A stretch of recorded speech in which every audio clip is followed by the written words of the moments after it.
Hey guys, how are you doing? I'm richly blessed. Pray that you are as well. All right, so we've been talking a little bit about synthesis around here, right? I did a video last week on creating your own glide pads, and I've done another video or two about creating things in Vital. And a lot of what I dealt with, or at least in part some of the things I dealt with, were the ADSR settings inside of a synthesizer. And it dawned on me, there might be some folks out there who don't know what those settings are. I didn't at first when I first started dealing with this stuff. And, so I figured let's talk a bit about what those ADSR settings are. What do those letters stand for, and what do we use them to do? Because when you start combining them together and doing some stuff, you can do some really cool things to create your own sounds or to manipulate an existing patch, right? So that's what we're going to get into here. I'm going to show you where those settings would reside in several different synths and break down kind of how we can use them and what they do. All right. Before we get into that, please take a moment and like this video. Please feel free to subscribe to this channel so that you can know when new things are happening. All right. You guys already know what day it is. Production Tuesdays. Production Tuesdays. Fast on the track like I'm running laps. Yeah, Production Tuesday. Production Tuesdays. Production Tuesdays.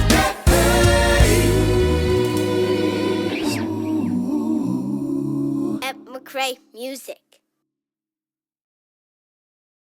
All right, let's take a look at ADSR settings. Now, any synthesizer plugin that you're using that allows you to manipulate the sounds are going to have these settings. I'll show you a couple of them real quick, and then we'll focus in on Vital. So this is Vital.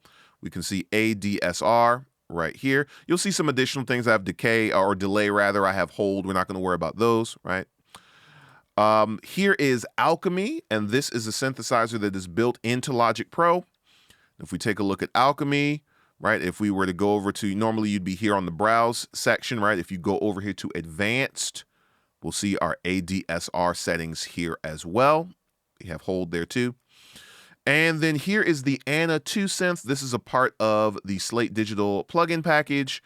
And we can see we have different envelopes, and inside of each, we have our ADSR settings there as well, all right? So again, you'll see additional settings or not, depending on the plugin you're using, but you're always gonna have ADSR. So you can take what I'm gonna show you here and try it out. If you don't have Vital, you can download it using the link in the description. If not, try it out in the plugin of your choice.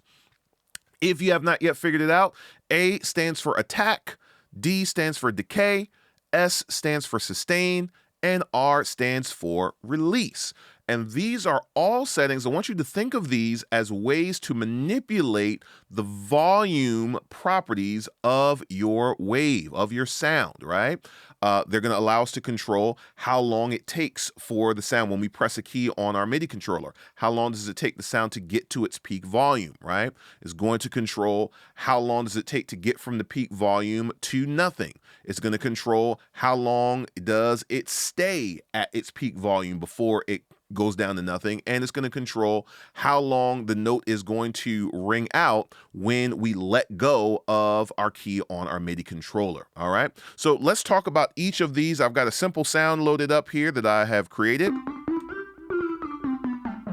It's a nice pluck. All right, let's actually let's go into the effects here. Let's turn the reverb off and the delay off so you can really hear what's going on without that. All right, very good. So let's start with attack, right? Attack is going to control how long it takes for my sound to get to its peak volume. So we can see right now, I've got the attack turned all the way down. And so when I press my key, right, right away, right? There's no slide, right away, it's there, I can hear it. Let's start manipulating this. Right, I'm going to start moving this up some, and you can see some of these synths will give you the actual visual, some will not. And I could also grab this and manually drag it, but I'm just going to turn this knob here, and we can see now it's not hitting as hard. So when it's all the way off, this is more of a transient, right, kind of situation. Can dial it back. And we have more of a crescendo going on, right?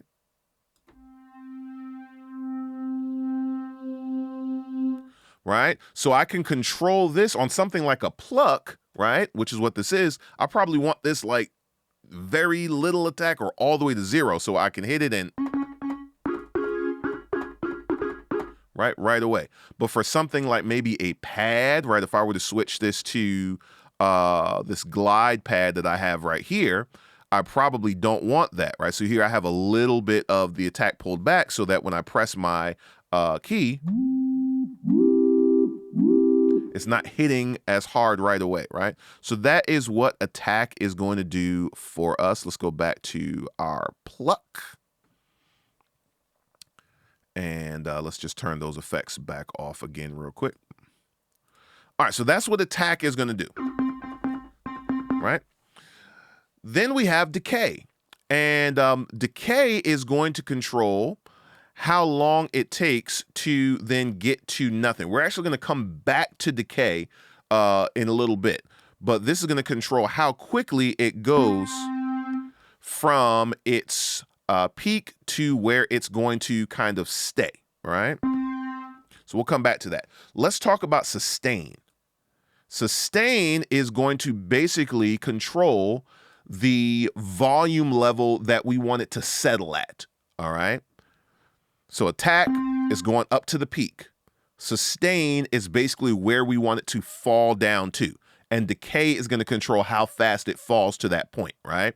So let's work with decay and sustain together. If I move the sustain down like so, right, we can see it kind of drops and it stays right there. If I drop it all the way down, it's really, really quick and punchy. So that would be for notes that I don't want to sustain at all, right? If I bring it all the way up, there's no drop off at all. It's going to stay at that point, all right? And now, so let's move it down a little bit. And decay is controlling how fast it falls to that point. So let's stretch out the decay. Right, let's make the sustain lower so you can really hear. Right, you can hear it kind of fading out, and the decay is causing it, or controlling the speed in which it does that. Right, so we can control, or using decay and sustain, we can combine those together to get like a nice after effect on my sound. Right? Do I want it to do that very quickly? Let's have the sustain drop down and let's shorten the decay, right? Let's make it even shorter. Right, and you can hear how it is. Let's make it even more drastic. You can really hear. Right? So the attack is controlling the front end of things. Between decay and sustain, we're controlling the back end of our sound, right? So you can do some real interesting things with that. And then lastly, the release. This is controlling how long the note is going to ring out once we let go of our MIDI key, our MIDI controller, right? Once we let go of our key. Let's make the release longer, right? Let's make the release shorter. Right. So for, again, short, punchy sounds, right, like plucks and harps and things, we probably want a very short release or a medium release, right? Probably shorter than that, right? That's fine. For more sustained things, right, like maybe a pad, and we want to be careful with that because we might not want our pad to sustain too much or last too long. We can kind of elongate that. Right, and of course, that is going to differ depending on how long I want it to resonate. So if I have a lot of chords, let's say in a 4-beat measure, right, I've got chords on beats 1 and 3 right? I probably don't want the release so long that it extends. If I hit a chord on beat 1, that it extends past beat or into beat 3, because then, especially not beyond it, because then it can get real muddy, right? So depending on the type of sound you want, we can use these to really do what it is that we want to do. All right, so let's go over these one more time. Attack is controlling how fast it gets to its peak volume.